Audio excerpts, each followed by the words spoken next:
प्रभु कृपा करके इस श्लोक में ऐसा उपाय बता रहे हैं कि आप जो भी करेंगे उसी से भगवत प्राप्ति हो जाएगी। बड़ी कृपा है। ज्ञान योग, अष्टांग योग, कर्म योग, भक्ति योग, प्रभु विविध प्रकार से आपको परमानंद में डुबोना चाहते हैं। इस माया खेल से आपकी वृत्ति हटे और प्रभु में लगे, इसी उद्देश्य से महापुरुषों ने, संतों ने भगवान की वाणी का रहस्य समझ करके उस परम पद को प्राप्त किया और दूसरों को वो पदवी प्राप्त कराई। बहुत बढ़िया ऐसा सहज उपाय भगवान बता रहे हैं कि आप सहज में भगवत प्राप्त हो सकते हैं, पर इसके लिए आवश्यकता है पवित्र बुद्धि की। यदि आप पवित्र बुद्धि वाले नहीं हैं तो इसका गलत भाव लेकर के अधर्माचरण करेंगे और सोचेंगे इसको भी भगवद अर्पित कर देंगे। तो आप ये अच्छे से समझ लो, यदि शास्त्र सिद्धांत के अनुसार चलोगे और वो कर्म समर्पित करोगे तो महान फल देने वाले बनेंगे। यदि शास्त्र विरुद्ध आचरणों को समर्पित करोगे तो वो भी कई गुना बढ़कर फल देने वाले होंगे। तो अधर्माचरण का फल भोगते भोगते तो हम निकल नहीं पाए, और उन्हीं अधर्माचरणों को यदि प्रभु को समर्पित करेंगे तो कई गुना बढ़कर मिलेंगे। तो कब हम भोग पाएंगे, कितना भोग पाएंगे? इसलिए बुद्धि को पवित्र रखकर सुना जाए, कहीं ऐसा बुद्धि को बढ़ावा ना दे दिया जाए कि मनमानी आचरण भगवान करने को कहते हैं कि खूब मनमानी आचरण करो, मेरे को समर्पित कर दो, तुम्हें भगवत प्राप्ति हो जाएगी। ऐसा नहीं है। अपवित्र बुद्धि विरोध में ही सोचती है, अर्थात भगवान जो विधान बता रहे हैं उसके विपरीत वो सोचती है। तो विपरीत बुद्धि का नाश संतों के संग से होता है। जब संत संग प्राप्त होता है तो उनके अनुभूत वचनों से हमारे अंदर जो विपरीतता बैठ गई है, भगवत प्रतिकूल आचरण करने का स्वभाव बन गया है, वो नष्ट हो जाता है। प्रतिकूलस्य वर्जनम, प्रभु के प्रतिकूल आचरण नहीं होने चाहिए। जब तक प्रभु के प्रतिकूल आचरण है तो तुम भागवत सिद्धांत को समझ ही नहीं रहे। मनमानी आचरण कभी भगवान के अनुकूल नहीं हो सकते। जो गुरुमानी हैं, जो शास्त्र ज्ञानी हैं, जो संतों के वचनों के अनुसार चलते हैं, वही अध्यात्म मार्ग में उन्नति प्राप्त करते हैं। अध्यात्म मार्ग अर्थात माया निवृत्त परम सुख, परम आनंद का मार्ग। श्री भगवान पीछे के श्लोक में कहा कि कुछ लोग अपनी कामनाओं की पूर्ति के लिए देवताओं का यजन करते हैं, पर वो अविधि पूर्वक माना जाता है। अविधि पूर्वक इसलिए एक अविधि पूर्वक माना जाता है कि आपको सम्यक मंत्रों का ज्ञान नहीं, सम्यक अनुष्ठान पद्धति का ज्ञान नहीं, आपकी सामग्री पवित्र नहीं, आदि आदि। पर यहां मूल बात जो अविधि पूर्वक कही भगवान ने, वो ये कि भगवत भाव रहित होकर, देह भाव से युक्त होकर अपनी कामनाओं की पूर्ति के लिए जो देवताओं का यजन करते हैं, अगर यजन ठीक हुआ तो उनको फल मिलता है। फल देह भाव से आराधना करने पर कोई न कोई लोकांतर का सुख होता है, हमारी ये कामना पूर्ति हो जाए। तो माना कि वो कामना पूर्ति हो गई, पर जब शरीर ही नहीं रहेगा तो कामना पूर्ति जो हुई वो क्या हमारे साथ चलेगी क्या? धन की, मकान की, पुत्र की, परिवार की, समस्याओं के निदान की हमने कामना करके देवताओं का पूजन किया और ठीक से अनुष्ठान हुआ तो उसका फल मिला, उस कामना की पूर्ति हो गई। तो क्या विश्राम हो गया? क्या आवागमन से मुक्त हो गए? क्या परमानंद की प्राप्ति हो गई? क्या नहीं। एक बात पूरी हुई तो कई बातें और सामने खड़ी हो गई। एक जगह से जब पूर्ति होती है तो सर्व कामनाओं का वो नाश कर देती है। वो है श्री भगवान के चरणारविंद। प्रणत कामदम पद्मजार्चितम धरणि मंडनम ध्येयमापदी। भगवान श्री हरि श्री कृष्ण चंद्रजू के चरणारविंद ही ऐसे हैं कि अगर कामना करके भी इनकी आराधना करोगे तो उस कामना की पूर्ति होगी और आपके हृदय में विवेक होगा, वैराग्य होगा और भगवान की भक्ति बढ़ेगी। चाहे जिस भाव से आज तक जिसने श्री हरि का आश्रय लिया उसका सर्व मंगल हुआ।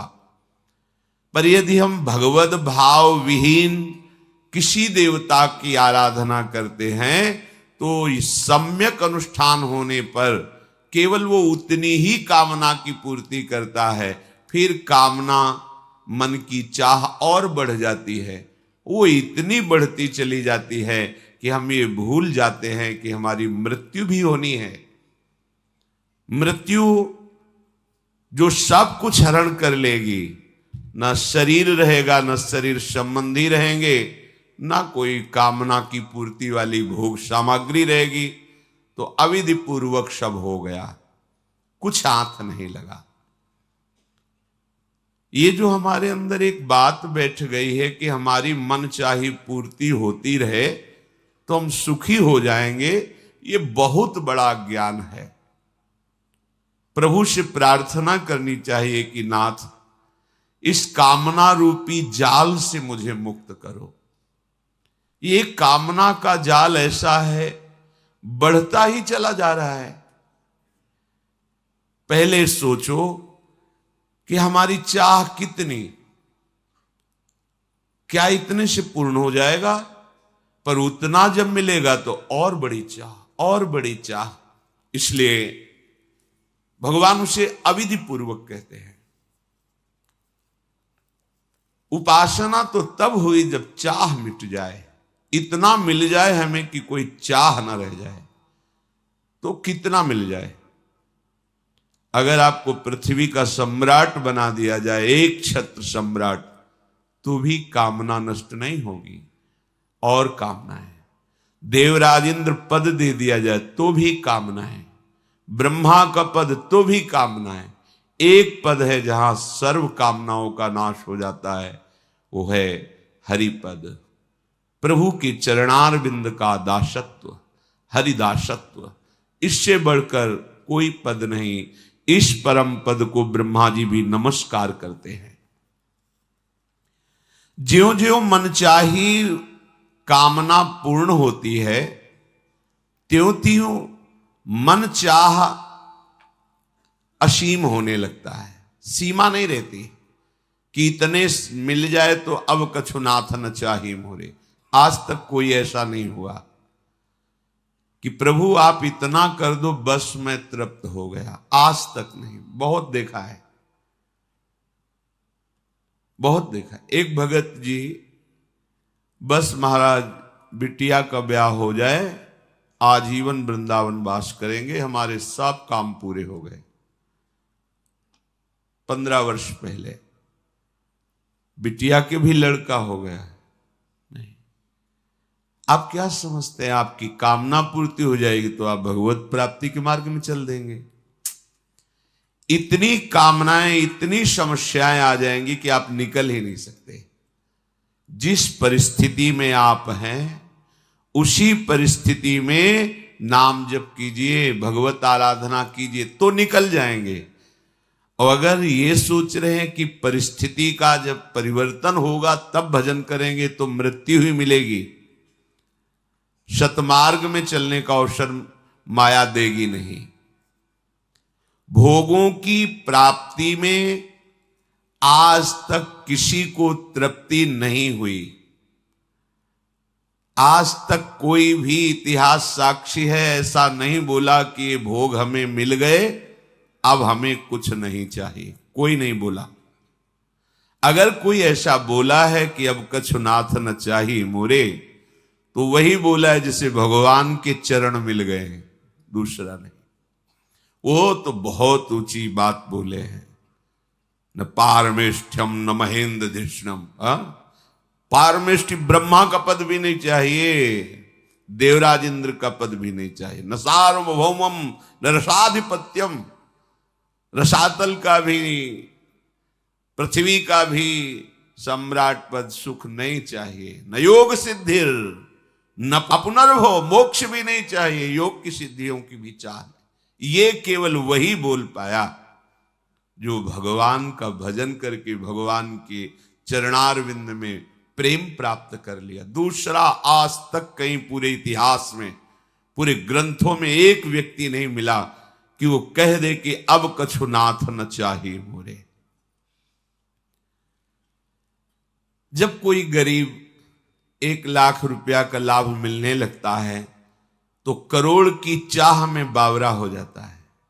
जब करोड़ मिलने लगते हैं तो अरबों की चाह आ जाती है। जब अरबों का धन आ जाता है तो वो भारत का सबसे बड़ा धनी बनना चाहता है। जब भारत का सबसे बड़ा धनी बन जाए तो विदेशों के धनियों पर नजर होती। बड़ा विचित्र माया का खेल, कहीं विश्राम नहीं मिल सकता कामनाओं की पूर्ति से।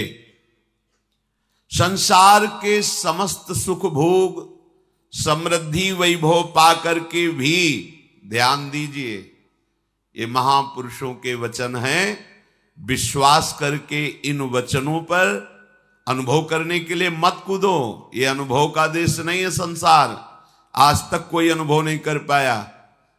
स्वप्न के लड्डू पाकर के कोई अनुभव नहीं कर पाया। ये भूत के लड्डू हैं, खाओ तो जलो, ना खाओ तो जलो। खाने पर कभी तृप्ति नहीं, ना खाने पर कामना जला रही है। थोड़ी देर कामना से जल लो और भजन करो तो फिर शांत हो जाएगी। और अगर अनुभव करने के लिए कूदे तो अशांति ही अशांति, जलन ही जलन है। तो बिना अनुभव के कैसे त्याग करें? महापुरुषों के वचन। इसीलिए श्रद्धा और विश्वास अध्यात्म की नींव है। भगवत प्रेमी महात्माओं पर श्रद्धा करके उनके बताए हुए उपदेश पर विश्वास करके इस मार्ग में चला जाता है। अनुभव के लिए नहीं कूदा जाता भोगों में कि अनुभव कर ले फिर हम भी वैराग्य धारण कर लेंगे। अनंत जन्मों से उन्हीं को भोगते रहे, क्या अनुभव हाथ लगा? माया की एक चाल है, हर भोग के अनुभव को 1 सेकंड में धूल डाल के मिटाल देना और फिर नई चाह पैदा कर देना। ऐसा लगता है मैं पहली बार ये पा रहा हूं, पहली बार ये भोग रहा हूं। संसार के समस्त सुख, समस्त भोग, समस्त समृद्धि वैभव एक पुरुष को दे दिया जाए तो भी वो तृप्त नहीं हो सकता। ये महापुरुषों का अनुभव है। आप सोचते हैं हमें ये मिल जाए, मिल जाए, मिल जाए, हम तृप्त हो जाएंगे। यहां समस्त वैभव, समस्त भोग आपको तृप्त नहीं कर सकते क्योंकि है ही नहीं। मृग तृष्णा के जल से आज तक किसी की प्यास नहीं बुझी क्योंकि वहां जल है ही नहीं। दुखालय के भोगों से कभी सुखी नहीं हो सकते क्योंकि है ही नहीं। आपको लग रहा है क्योंकि आपकी दृष्टि खराब है, आपका चिंतन खराब है। इसलिए चाहे सम्राट बन जाओ, चाहे इंद्र बन जाओ, देखो कई बार सत्संग में कहा है, देवराज इंद्र का पद ऐसा है, त्रिभुवन उनको नमस्कार करता है, त्रिभुवन के स्वामी हैं। अप्सराएं ऐसी ऐसी हैं जिनको देख करके मुनियों के मन में भी क्षोभ पैदा हो जाए। वो देवराज इंद्र एक साधारण कामी पुरुष की तरह एक महात्मा की, एक ऋषि की आश्रम में जाकर अपवित्र वृत्ति करता है। गौतम ऋषि के आश्रम में जाकर परम पवित्र पातिव्रत धारण करने वाली अहिल्या जी के प्रति गौतम ऋषि का रूप धारण करके, बस हम इतना ही संकेत करते हैं, अगर उसको ऐसा वैभव प्राप्त है, भगवत स्वरूप ही हैं, सब लीला करके बता रहे हैं, तो आप बोलो जिन अप्सराओं को देखकर मुनियों के मन में क्षोभ हो जाता है उनका वो स्वामी है। पर वो कहां वृत्ति कहां गिरा दी जा करके। ऐसा साप दिया था गौतम जी ने, वो तो भगवान रामावतार में ठीक हो गया कि तुझे भग बहुत प्रिय है, जा सहस्त्र भग वाला बन जा। 1000 योनियां पूरे शरीर में प्रकट थी देवराज इंद्र के, 1000 योनि, जा तुझे बहुत प्रिय है सहस्त्र भग वाला। अब चरणों में गिरकर रोए कि आप कृपा कीजिए, त्रिभुवन पद पर विराजमान हूं, अगर ऐसा रहा तो पीछे के इंद्र ने ऐसा कभी नहीं किया और आगे कोई ऐसा नहीं करेगा जैसी हमसे गलती। इंद्र एक पद है, किसी व्यक्ति का नाम इंद्र नहीं, जैसे प्रधानमंत्री एक पद है।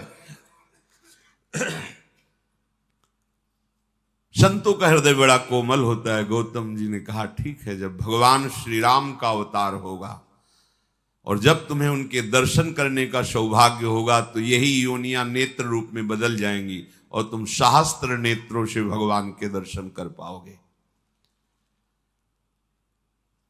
प्रभु का सनातन अंश जीव है, ये कभी भोगों से तृप्त हो ही नहीं सकता। इसका विश्राम स्थल श्री भगवान ही हैं। जब तक भगवान नहीं मिलेंगे तब तक भोगों में कभी भी तुम्हें शांति या तृप्ति नहीं मिल सकती, चाहे जिस पद पे बैठे हो। भजन छूटा तो माया इतनी बड़ी आकर्षण शक्ति रखती है, वो किसी को भी आकर्षित कर लेगी। भगवत विस्मरण सबसे बड़ी हानि संतों ने कहा है। कहा हनुमंत विपत्ति प्रभु सोई, जब तो सुमिरन भजन न होई। यही विपत्ति है, जब भगवान की स्मृति नहीं चल रही तो माया अपना प्रभाव दिखा देगी। फिर कौन बचेगा? जो हरिशरणम हरिशरणम, जो भगवान की शरण में है। तुम पूर्ण के अंश हो, अपूर्ण से तुम्हें तृप्ति कैसे हो सकती है? आज तक किसी को नहीं। मनमानी आचरण करते हुए जन्म जन्मांतर व्यतीत हो गए, क्या तृप्ति हुई? पर वाह माया की चतुरता, फिर लगता है एक बार भोग के देखो ना। शायद पूरा जीवन निकल जाता है, बस वही शायद रहता है, हाथ में कुछ नहीं लगता। क्योंकि तुम पूर्ण के अंश हो, तुम्हें तृप्ति पूर्ण से मिलेगी। यह संसार अपूर्ण है, अनित्य है, नाशवान है, दुखमय है, इसमें कैसे हो सकता है? पर हमारी सारी कोशिश इसी संसार में ही हो रही। अध्यात्म में बिल्कुल शून्यता है। जीव की आत्यंतिक तृप्ति केवल भगवत प्राप्ति से ही होगी। पायो परम विश्राम, राम समान प्रभु नाय। अब कृतकृत्य भयो मैं, कृतकृत्य आप कुछ नहीं चाहिए। ये केवल प्रभु के प्राप्त होने पर ही होगा। और ब्रह्मा के रचे हुए समस्त लोकांतरों की भोगों की प्राप्ति पर ऐसा कभी नहीं हो सकता।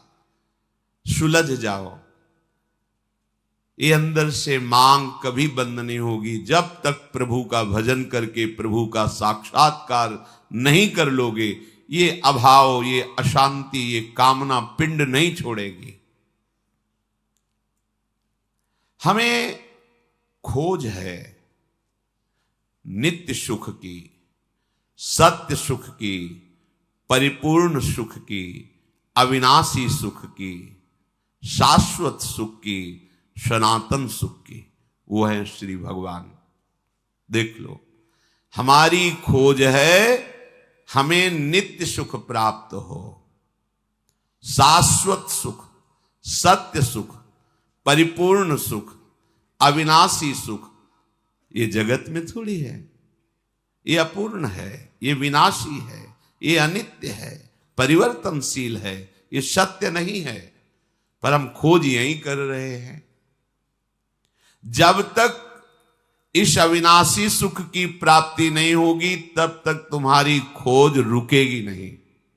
बार बार जन्मना पड़ेगा, खोज करते रहो, मरो, फिर जन्मो, बस यही चल रहा है जब से सृष्टि हुई तब से आज तक।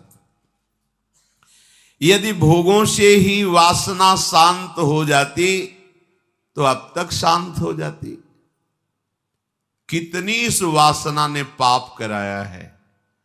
पूज्य जनों के प्रति भी ये दोष भाव, भोग भाव, ये बड़ी नीच है वासना।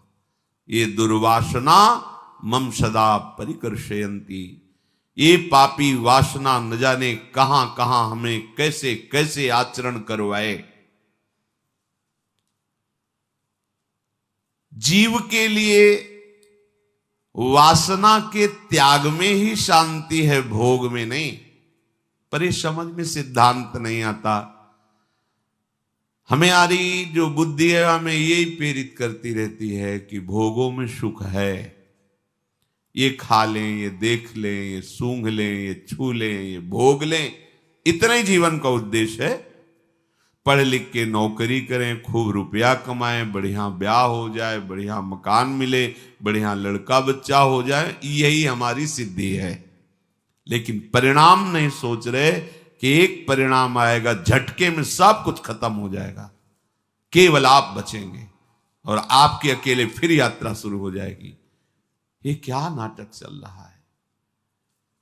पूरा जीवन 50 वर्ष 80 वर्ष समेटते हुए 1 मिनट में सब छीन लिया गया, फिर अकेले चलो। कभी थोड़ा विचार करो। जीव के लिए इन अपूर्ण वस्तुओं की प्राप्ति और उनमें आसक्ति, यही भगवत प्राप्ति में बाधा है। यही बाधा है। असत में सद्बुद्धि हो गई, अनित्य में नित्य बुद्धि हो गई, दुख में सुख बुद्धि हो गई, अपवित्र में पवित्र बुद्धि हो गई। कितनी भारी अविद्या का लक्षण है। देखो, ये शरीर स्वाभाविक अपवित्र है। बहुत रेशम के कपड़े से ढकी हुई थैली हो, अंदर भरा हुआ मल हो, और आपको पता हो कि इसमें विष्ठा भरा है, तो क्या आप उसको प्रिय वस्तु या पवित्र वस्तु समझ सकते हैं क्या? नहीं समझेंगे। पर आप रोज देखते हैं यही मलाशय है, मूत्राशय, मलाशय, मतलब थैली है, मल भरा है, मूत्र भरा है, ऊपर से चिकना चमड़ा है तो अपवित्र ही। कितनी बार नहाऊं, ऊपर से थैली को धोने से पवित्रता नहीं आ जाएगी, मल भरा हुआ है। और सुखों की खोज का प्रधान विषय मल द्वार ही है। देखो माया का कैसा घृणित खेल है। आप ही जब शौच में जाते हैं, उन अंगों को पवित्र करने की चेष्टा करते हैं, फिर हाथ को कई बार साबुन से, रज से धोते हैं। आप खुद मानते हैं कि वो स्थान इतने अपवित्र हैं, और आप उनमें इतने आसक्त हैं कि जीवन का परम सुख वहीं समझ लिए। देखो देखो, अविद्या का प्रभाव देखो कैसा गिराता है जीव को। अपवित्र में पवित्र बुद्धि, ये सब अविद्या का खेल, माया का खेल, कुछ नहीं, भ्रम। बस जासु कृपा सब भ्रम मिट जाई, गिरजा सोई कृपालु रघुराई। नाथ जीव तव माया मोहा, तब निस्तरे। श्री गोस्वामी तुलसीदास जी कह रहे हैं, ये इसका निस्तार तभी हो सकता है जब आप दुलार करें, आप प्यार करें उसे, आप घसीट ले तो आ सकता है। सो निस्तरी तुम्हारी छोहा, तुम्हारे दुलार से। नाथ विषय हरि लीनिस ज्ञाना, ये विषय हमारे ज्ञान का अपहरण कर लिया। कैसी नादानी स्थिति है। बाहर कोई मल को छुए तो हमें घृणा होती है, और जहां से हम निकले हैं वही द्वार हैं, इन्हीं द्वारों से निकले, फिर वही रति करके फिर वही जाने का हम विधान रच रहे। थोड़ी बुद्धि क्या है, विचार करके देखो। जब विचार है ही नहीं तो पशुवत आचरण है नहीं, तो विचार करोगे तो वमन के समान घृणास्पद भोग हो जाएंगे। रमा विलास राम अनुरागी तजत बमन, यही तो हमारे जीवन में सबसे बड़ी बाधा पैदा कर रहे हैं।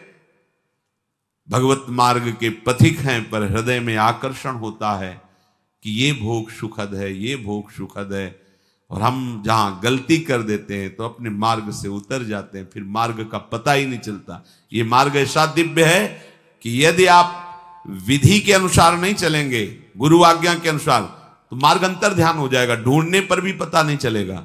और अगर आप विधान से चलोगे गुरु आज्ञा के, तो सामने आपको दिखाई देगा। ये दिव्य मार्ग है, ये पार्थिव मार्ग नहीं कि रोड बन गया तो इसी पे चलना है। अगर आपने गुरु आज्ञा का उल्लंघन किया तो ये मार्ग ही गायब हो जाएगा, आपको दिखाई ही नहीं देगा, केवल माया जनित मार्ग दिखाई देगा। अगर आप गुरु आज्ञा पर चलोगे तो केवल यही मार्ग सामने रहेगा और सब भ्रमात्मक मार्ग नष्ट हो जाएंगे। ये आंतरिक बात कह रहा हूं। उपासक अध्यात्म में आंतरिक मार्ग पे चलता है, बाहरी रोड पे नहीं। आंतरिक मार्ग उसी के हृदय में प्रकाशित होता है, गुरु आज्ञा का जो पालन कर रहा है, जो शास्त्र आज्ञा के अनुसार चल रहा है, तो अध्यात्म मार्ग सामने होता है। हमारा ये मार्ग है, अपने आप दिखाई देता है, उसी पे चलता है। और जब हम मनमानी आचरण करते हैं तो वो दिव्य मार्ग है अध्यात्म, वो अंतर ध्यान हो जाता है, मार्ग ही नहीं दिखाई दे तो चलोगे कहां? बस इसी पार्थिव संसार में नाटक अध्यात्म का और मार्ग संसार का। वस्तु प्राप्त क्या होगी? संसार। जब असत अपवित्र दुख रूपी इन भोगों को जो बाधा है अध्यात्म की, सच्ची सच्ची देखो, एक अध्यात्म मार्ग वर्णन किया जा रहा है और गुरु कृपा से एक अध्यात्म मार्ग आंतरिक प्रकाशित होता है, अंदर से ये मार्ग है,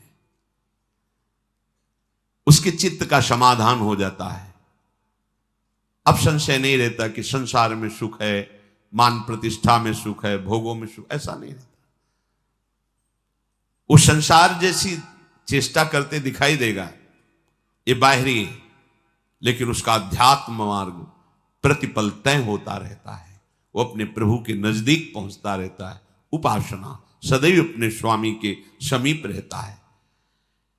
हमने वेश रख लिया, थोड़े बारे भगवद आचरण भी कर रहे हैं, लेकिन अपवित्र भोगों में सुख बुद्धि करके उनमें रमण कर रहे हैं, तो अध्यात्म मार्ग नहीं रहेगा, वो अंतर ध्यान हो जाएगा। अब आपकी सारी चेष्टाएं व्यर्थ ही हैं, ये अंदर से समझ लीजिए। अगर आप गुरुवाणी पे चल रहे हैं, शास्त्र सिद्धांत पे चल रहे हैं, तो अध्यात्म मार्ग। और सही बतावे, यदि शुद्ध शरणागति, तो अध्यात्म मार्ग में चलना नहीं होता। वो एक सीढ़ियां देखी जिनमें खड़े हो जाओ, है बनी सीढ़ियां हैं, पर आपको चलना नहीं, बस खड़े हो जाओ, वो आपको पहुंचा दिए। ये है गुरु कृपा मार्ग। दिखाई दे रही सीढ़ियां, पर गुरु कृपा शक्ति से आप जहां पैर रखे, अध्यात्म का मार्ग अपने आप चलकर लक्ष्य तक पहुंच जाएगा, आपको कोई श्रम नहीं करना। और जो विरुद्ध आचरण करता है वो गायब हो जाता है, वो मार्ग ही गायब, अंदर से ही गायब हो जाता है। क्या अध्यात्म है, न समझ में आएगा, न समझ में समझाने पर भी आएगा, नहीं आएगा। इसीलिए भगवान ने इशारे में कहा है, भोगेश्वर प्रसक्ता नाम तया प्रहृत चेतसाम व्यवसायत्मिका बुद्धि समाधौ न विधीयते। परमात्म प्राप्त का लक्ष्य ही नहीं बनेगा, मार्ग ही नहीं मिलेगा, यदि तुम भोगों में अपरिहित चित्त वाले हो गए हो। भोग भोगना, भोग संग्रह करना। आज का मनुष्य अविद्या का सहारा लेकर शाश्वत सुख परमानंद प्राप्त करना चाहता है। देख लीजिए, अज्ञान माया का सहारा लेकर परम सुखी होना चाहता है।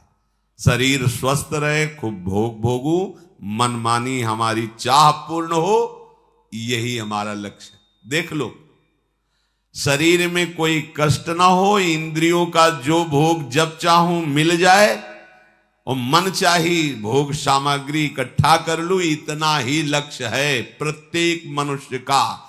अगर कोई इससे ऊपर उठाए तो अध्यात्म मार्ग का पथिक है वो।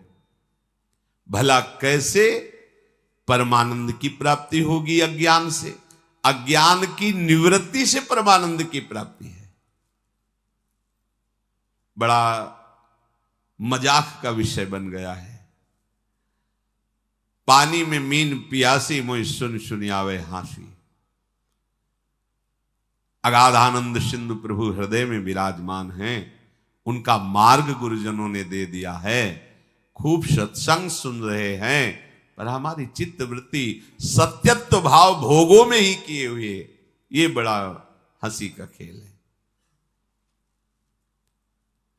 अब अगर आप सही मार्ग में चलोगे तो एक तमाशा हमने देखा, कुआं में लग गई आग, पानी पानी सब जला और मछली खेले भाग। संतों का है एक तमाशा मैंने दे। जब गुरु कृपा हुई, अध्यात्म का प्रकाश हुआ, तो जितना विषय रस है सब जल गया। जिसमें हमारा मन मछली बना खेल रहा था, सब विषय रस जल गया। शब्द स्पर्श रूप रस गंध। अब वो मन भगवदाकार हो गया। भला पानी जल जाने के बाद मछली फाग आनंद कैसे बना सकती? अब असली आनंद। तो एक तमाशा हमने देखा, कुआं में लग गई आग, पानी पानी सब जला और मछली खेले भाग। ये परमानंद। अब तो मन परमानंद में निमग्न हो गया, क्योंकि विषय रस भस्म हो गया ज्ञानाग्नि से। देखो, हमको बिना अपने घर पहुंचे आराम नहीं मिलेगी। हमारा घर है वृंदावन धाम। प्रिया प्रीतम हमारे घर के मालिक हैं। समस्त प्रेमी जन हमारे परिवार के जन हैं। यही शाश्वत घर है, यही शाश्वत परिवार है। जब तक भटकना है भटक लो, विश्राम स्थल यही है। श्री वृंदावन विश्राम।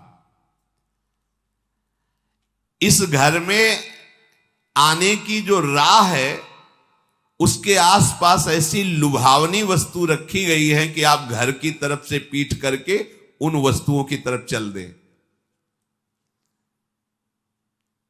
देखो, ये अध्यात्म मार्ग है, बहुत समझना होगा।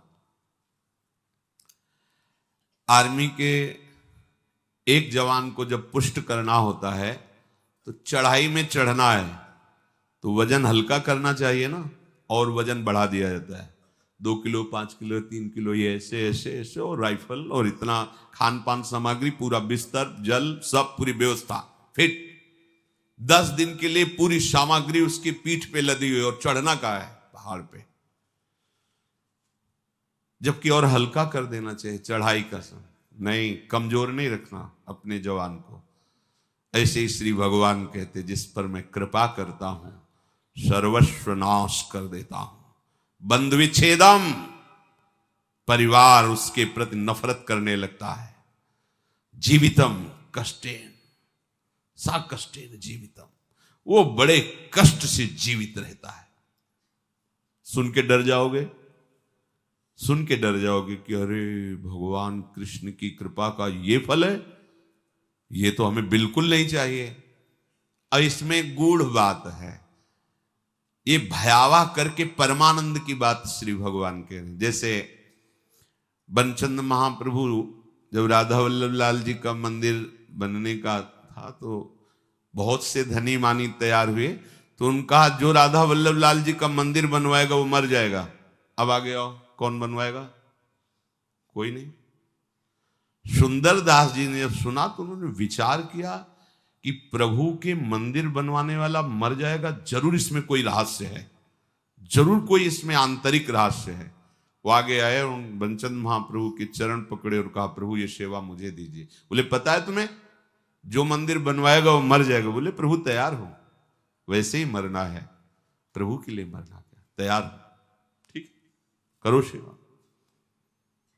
और प्रभु एक इच्छा है, एक बार मंदिर बन जाए और 1 साल राधा वल्लभ जी के पूरे उत्सव देख लूं, फिर मर जाऊं तो मुस्कुरा दिए, बोले ठीक है, ऐसा ठीक है। मंदिर बना, 1 साल उत्सव हुई और श्री जी के सामने बनी वृषभानु नंदनी आज, भूषण वसन विविध पहिरेतन, पिय मोहनित साज। ये समाज में पद हो रहा है और आप निकुंज पधार रहे हैं। शब्द क्या था? मर जाओगे। आंतरिक फल क्या था? जो मंदिर बनवाएगा सीधे निकुंज जाएगा, तो लाखों के नंबर लग जाते। बात वही है, लाखों तैयार हो जाते, केवल मंदिर बनवाने से निकुंज की प्राप्ति। प्रभु मेरा धन, मेरा धन, लेकिन मर जाओगे, पीछे हट गए। समझ रहे हो ना? महान वस्तु को भयावह में छुपाया गया है। भगवान कह रहे जो मेरा अनन्य भक्त होता है और मैं जिस पर कृपा करता हूं उसका सर्वनाश कर देता हूं। सुन के ही भय लगता है। दूसरी बंधु विच्छेदम, परिवार का कोई प्यार नहीं कर सकता उसे, ये मैं रचना रचूंगा। सा कष्टेन जीवितम, कष्ट पूर्वक जीवन जिएगा, मरेगा भी नहीं, कष्ट पूर्वक जिएगा।